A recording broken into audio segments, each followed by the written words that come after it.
Hello and welcome to e-sgol's revision session. This is session 2 out of 4. I'm Karen Thomas. I've been working in education for a number of years, different roles within education, head of department, joint head of sixth form. I've been a key stage leader and I've got a role with e-sgol and with the WJC at the moment. But I'm also a history teacher and I have been a history teacher for 24 years and I am currently. As I said in the previous session, how do you revise is a question that keeps getting asked again and again and again. So what I put together in this session is some techniques on what you can try out and see if it helps you with your revision. So this is how today's revision session is going to run. I'm going to do a little recap on the last session, focusing on Cornell notes and the importance of flashcards to begin with. I'll then look at the importance of something called spacing out and interleaving your revision. I will look at some sticky ideas, which are lots of different ideas on how to get information to stick in your brains. And I'll also do something on the Pomodoro technique and also look at organization and how important revision timetables are. So just a recap on what we did last session then. So we looked at condensing your notes, your subject notes, into short, sharp bits of information to actually take in and learn. And one way of doing this was to do a Cornell style note. And that means you're condensing your main subject books into maybe one sheet of A4. And you'd have going down the side of the margin the main points, your cues of what you are going to be making notes on this sheet. And then on the right-hand side, you would have your notes, which you would obviously expand on, main points, maybe some bullet points, some quotes, some abbreviations, but you would be putting a lot more detail on the right-hand side of things that you need to learn. Now, the summary, which is at the bottom, is basically summing up the whole of the sheet. Again, this needs to be short and concise so that when it comes to looking over your notes, you can read the summary perhaps first so you know what's on that particular sheet and see whether it's something that you need to go over again or whether you are happy that you have learned that information. So that is just summing up as a point of reference there at the very bottom. Now, remember, it doesn't have to be just written notes. That could go on Cornell notes. You could have diagrams. They can be labelled. You could have different colours following different sections of work. And remember, this one that we looked at last session actually had missing words as well. So the learner actually went back in to test her knowledge by filling in the missing words at a different time. So it's making the Cornell notes, but also taking it a step further by checking understanding as well, which is an excellent way of using these notes. So those are the Cornell notes. We also last session looked at the importance of flashcards and how again you would take probably even your Cornell notes and take that information down even further. So an effective flashcard would be something that was really, really short and concise. So maybe a key term or keyword with the information on the back, definitions, maybe a date with the event on the back, maybe a key equation with how it puts into practice in the back, or maybe a past paper question and a model answer possibly on the back. But the important thing is that you keep it short on these flashcards. Remember as well, if you wanted to, you can use online flashcards. There are many online free sites where you can design the flashcard, you can upload your notes, you can use cards that maybe others have already made on there, and you can share the cards that you make with friends. So the Anki app and Quizlet are really good sites for you to be able to do that should you want to do online flashcards. But flashcards are really good for a number of different subjects. And then we also looked last session at how you could move this into different boxes of how you remembered the notes. So you'd start off with the notes you looked at every day or the flashcards you looked at every day. Once you've learned those, you would move them back into the next one where you'd only look at them every couple of days and then into another box where you would look at them every 3 or 4 days. Obviously, the aim is to get them all into that back box, but then keeping up, checking that you understand everything that's on each section. So that's called the Leitner system, and it is a good way of checking your understanding with the notes, making sure that you're focusing on what you don't know, because you would have to look at those particular ones every single day before you move them back into the boxes where you did remember them. But really good to put things in your long-term memory. Now, we spoke briefly about how you have to be in the right zone to revise in the last session, how it's important to have breaks and how you must be well rested to revise. But also, it's really important that you don't fall into the trap of doing some of these ineffective revision sessions. Okay, it's really important that you, when you do revise, you use everything as, you actually revise and do everything properly so that you don't need to go back in and waste time doing revision where you think you've learned something and you probably haven't. You need to be sure that you are doing productive and effective revision. So simply writing out notes, reading from a textbook or copying chunks from a textbook isn't really taking it in. It's not effective revision. It's not really going into your brains where it needs to be. Reading and doing nothing with information or trying to get too much in to your brain, also cramming, is no good to revise. Highlighting, really good if you're going to use that highlighted notes. But if you're highlighting everything for the sake of it, there's absolutely no point. That's not useful. If you're not giving yourself enough silent work, okay, or giving enough attention to a task, that also means that you're not doing productive revision. So attempting to revise whilst you're multitasking or doing other things is not going to work. You need to dedicate a certain amount of time to do the revision and to do it well. And also, don't revise things that you already know. People fall into the trap of doing revision on subjects they like because they're good at it and they've already mastered it. Yes, it does make you feel good to look at something and think, yes, I know that. And by all means, build that into part of your revision, but also don't forget the subjects that you find difficult or the topics that you find hard. Make sure that you're focusing on those, because that is what you need to do your productive revision on. So today I'm going to be looking at something called spacing out and also interleaving your revision. Okay, so say you have a test that you need to prepare for and you've got 5 hours to prepare for it. You decide you're going to do 30-minute chunks. Very often it will look like this. You do nothing Monday to Thursday, perhaps a little bit on Friday, a little bit on Saturday, and then you try and cram everything in on a Sunday before the test on that Monday. That is not an effective way of spacing out your revision, and it's definitely not an effective way of getting that information into your brain. So instead of doing that mass cramming on a Sunday, a much more effective way of revising is to space out your revision like this, where you do a couple of sessions on the Monday right through to the Friday. You could have your Saturday off. You do the same on the Sunday, a couple of sessions, and go into your test on that Monday.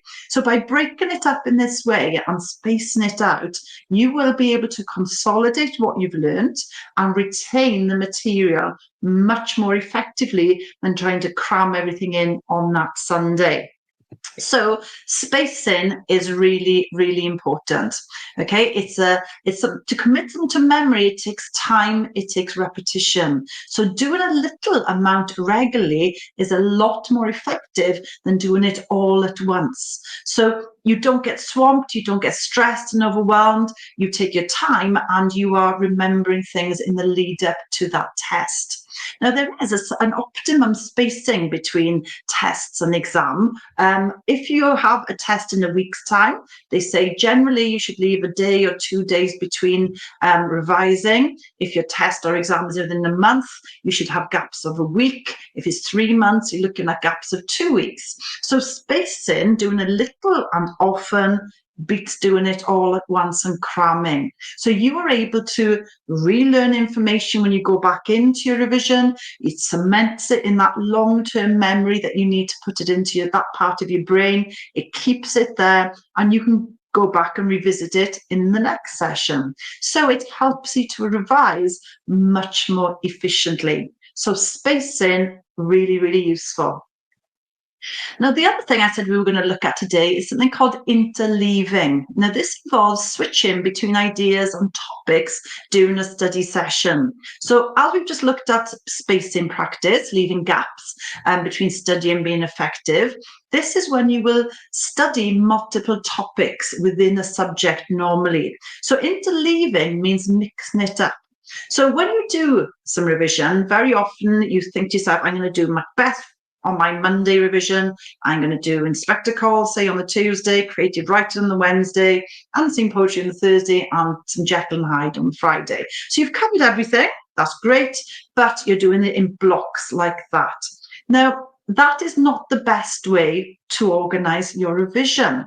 If you're applying interleaving to your revision, then you are breaking everything down into little chunks, little topics, and you will do a little bit of a few different topics within that evening revision session. So what you need to do here is decide what topics you're going to do and still space them out, but obviously have them within a mixed up section, if you like, in your revision. So when you're doing science, you mix up the topics that you're studying. You don't just focus on that one area in that science revision that night.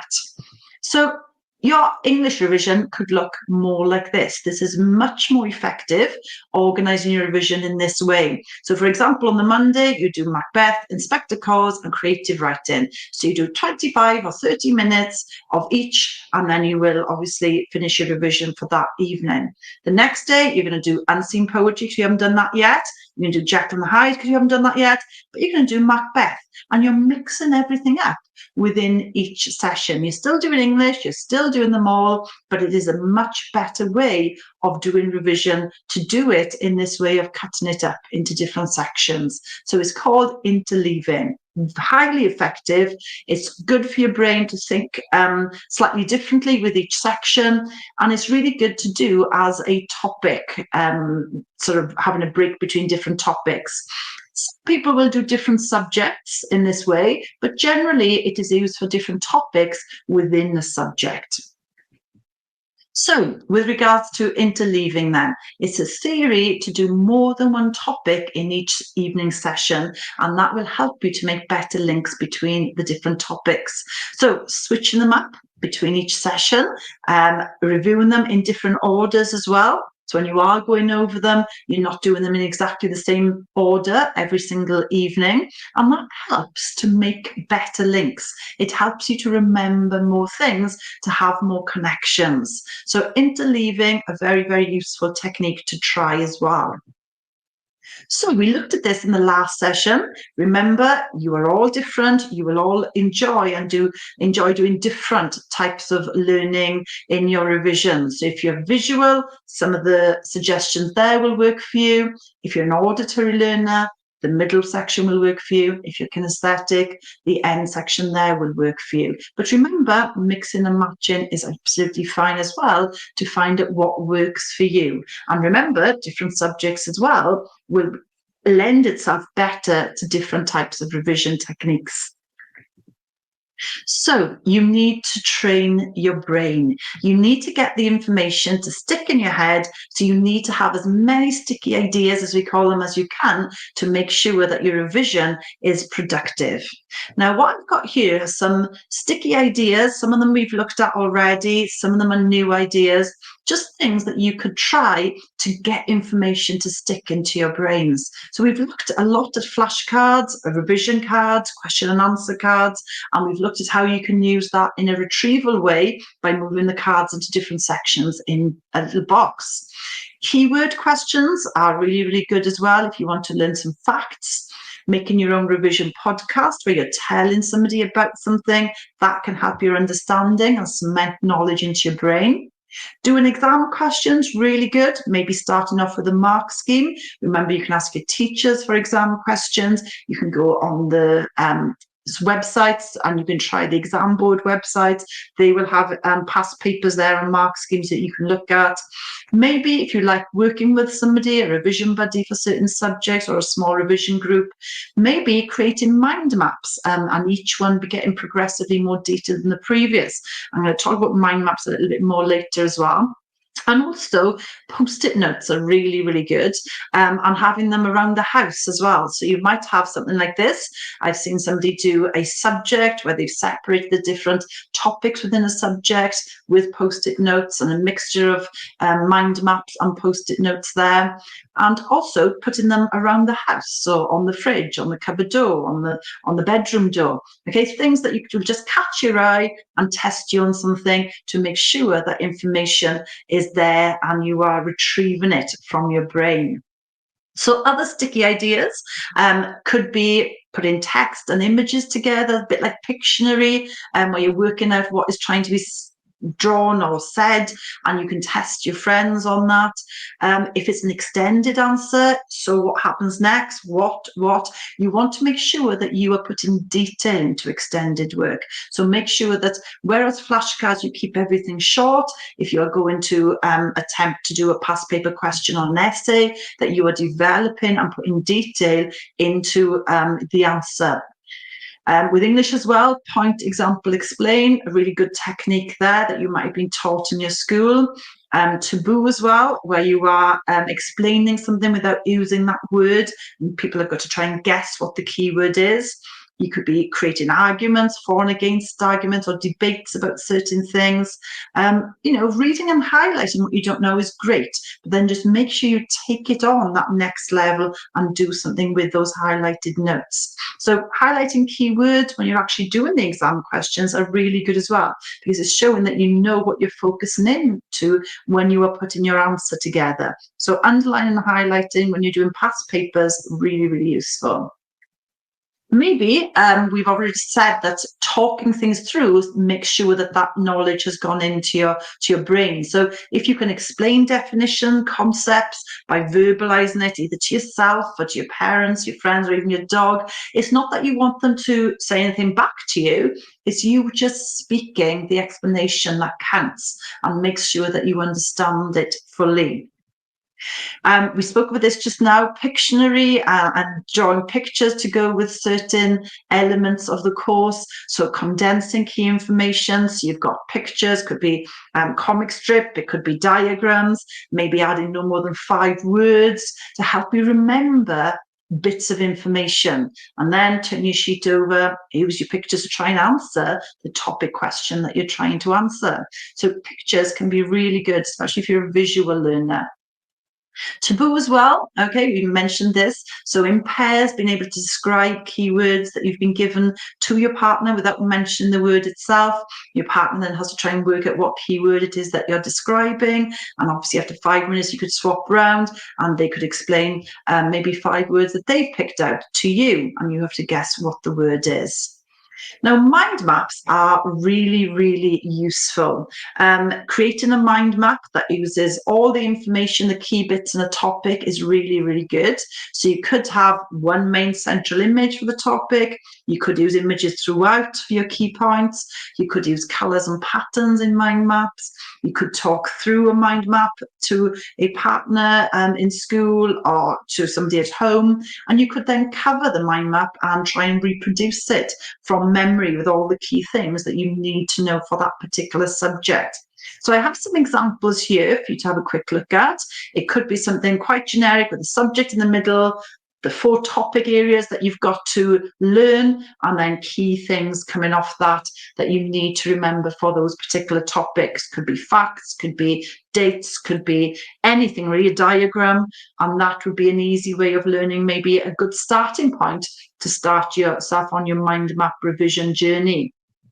Taking it a step further, you could also bring in then a lot more detail. You could be bringing in colours to link the different colours, the different parts of your mind map together if there is links that need the different colours, or even just remember them in a different way. So that is really, really useful as well. And also, of course, being able to bring in pictures to your mind map. This is another students who like to mix the keywords with some pictures to help her remember how to answer some of the questions. So again, mind maps really, really good for revision of cutting down lots and lots of work into main points. So sticky ideas, basically what you're trying to do is to get these bits of revision stuck in your heads, and you're cutting down your notes further and further and further so that a few words or sentences can trigger the longer answer in your exam. Now, remember, some of these sticky ideas can be used maybe specifically for one subject better than others. So have a little think. What perhaps would you use for English? And what would suit you and why? What would suit you for maths or for science? So different sticky ideas would work for different subjects. So maybe you're thinking, well, for English, I think the Cornell notes would work. And you could try that out with some of your English notes. Possibly you think with maths, well, you like the idea of perhaps the online flashcards, and you want to go on and have a look to see what's online for maths and see what you can do online with flashcards to test yourself or make your own online. Maybe with science, because of the diagrams as well that naturally comes with science, you think perhaps a mind map would lend itself well as a sticky idea for science. And you can start doing some mind maps for your science revision. But it's entirely up to you what you think would suit that subject and what suits you as well. Now, finally, we're going to look at the Pomodoro technique. We've mentioned this before. Nobody, as we said, likes revising. And believe you me, the hardest thing is starting. Once you've started, it gets easier, okay? And all you need is 25 minutes to get yourself started. And anyone can spare 25 minutes. So at the end of that 25 minutes and the timer goes off, give yourself that short active break that you need. It's 5 minutes, it's fine, okay? But just move, come out of your room, go and put the kettle on. You know, you might decide that's it for today, in which case you've done 25 minutes. But if you decide to carry on, you do a further 25 minutes. If you go on and you've done for 25 minutes, then you take a longer break. And obviously you can go along and do something completely different just to have that break. If you want to go back then to continue, that's fine. But the Pomodoro technique really does work. It's highly effective. So you are managing your time, you're managing your work, you're working without distractions in that 25 minutes, and you're coming back refreshed after each little break. So this technique is designed to combat sort of multitasking. It's designed to improve concentration.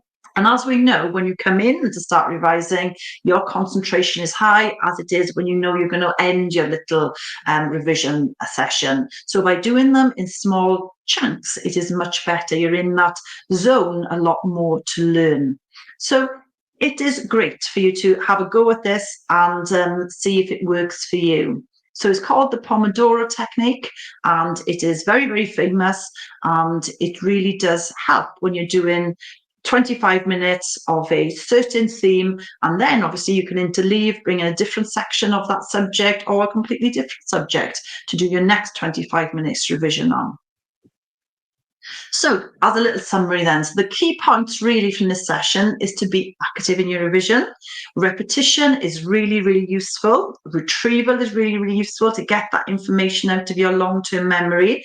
Being restful when you actually do start your revision, so you're fresh and you're ready, you're in the zone to revise. Having all the syllabuses and resources around you to revise, and obviously finding a technique that works for you. You might want to try a few of these and then decide that there's one in particular that works well for you.